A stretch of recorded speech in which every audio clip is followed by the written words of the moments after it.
Yeah, it's just because it's echo. That's okay. Okay. You're in a quiet place. Yeah. That's right. Okay. Now up. Okay. Yeah. All right. Ready? Mm-hmm. Let's roll. Surely.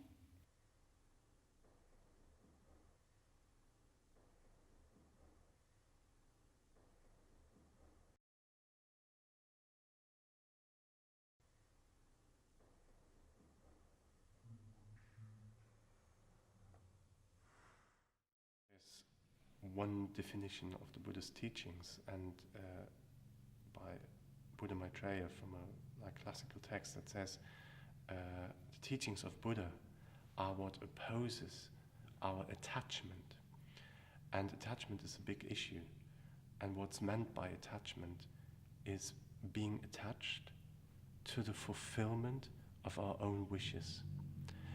And what Buddha taught is like each and every problem in everyday life, like internal problem, which is the actual problem, like sadness, for example, or depression, is triggered and caused by an attachment to the fulfillment of my wishes.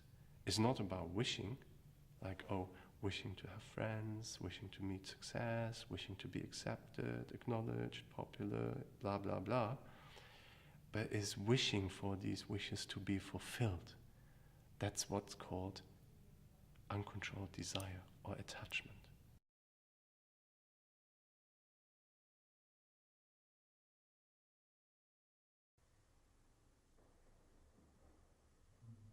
An emotion of loneliness is always triggered by feeling separated from others.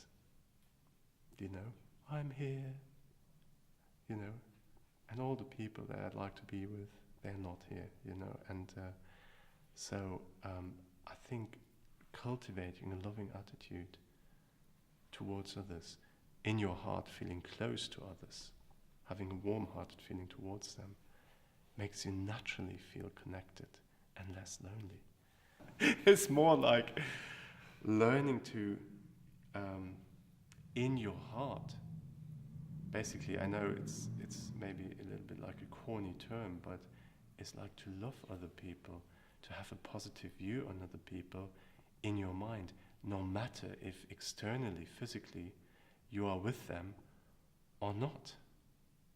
Because if you think about them with kindness, they're kind of with you in your heart, you know, and I find that's one really good strategy against feelings of loneliness, for example.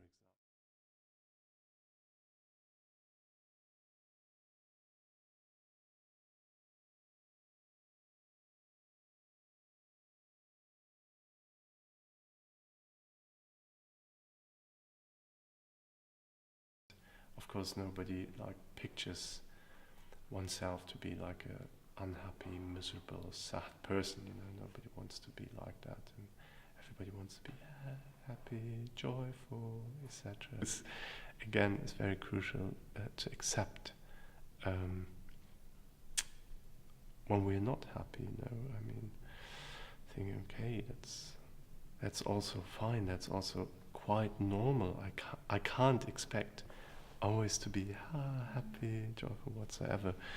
But like in the Buddhist mind training teachings, in the Lojong teachings, in Tibetan mind training teachings, we're encouraged to choose, to identify a little bit more with the person we'd like to be, you know, who's in a good space, who's happy, who's joyful, and let go a little bit, although it's not easy and it's huge training, you know, with a miserable, unhappy, depressed self, you know, and not identifying or over-identifying with being that person, you know, believing that's my natural state of existence, to be sad and depressed, you know, but rather thinking, well, actually, that's not, you know, the person I really are or I'd really like to be.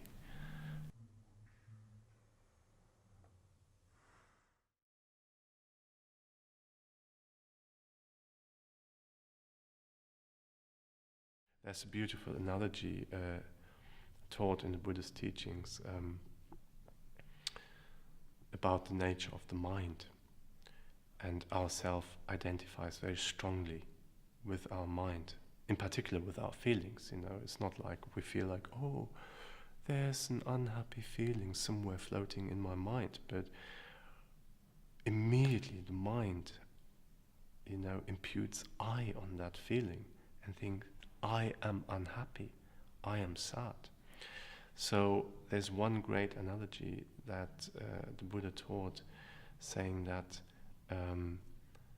like our unhappy feelings, for example, they're like clouds in the sky of our mind, and that the mind itself is like a vast, infinite blue sky, meaning that our unhappy feeling, our maybe trist states and moments, they're just something very temporary, like clouds, something that's forming,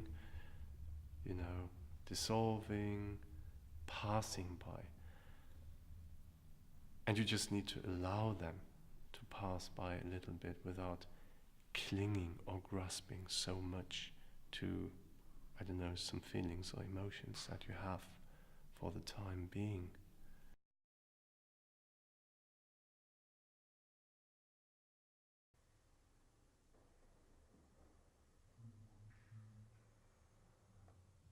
I think it's a positive idea, even if it wasn't true. I think it's better to walk through the world believing that deep, deep, deep, deep down, hidden in everyone, is kindness. And I thought it would be a terrible idea to believe the opposite, that deep, deep, deep, deep down, there's unkindness. Because it really would enforce a lot of mistrust, which is not so helpful, So, and also, what the Buddha taught, he said, like, deep, deep, deep, deep down, like even in the heart of the most degenerate and cruel person, there's a potential for love and there's a potential for kindness. And I like to think in that way, yeah.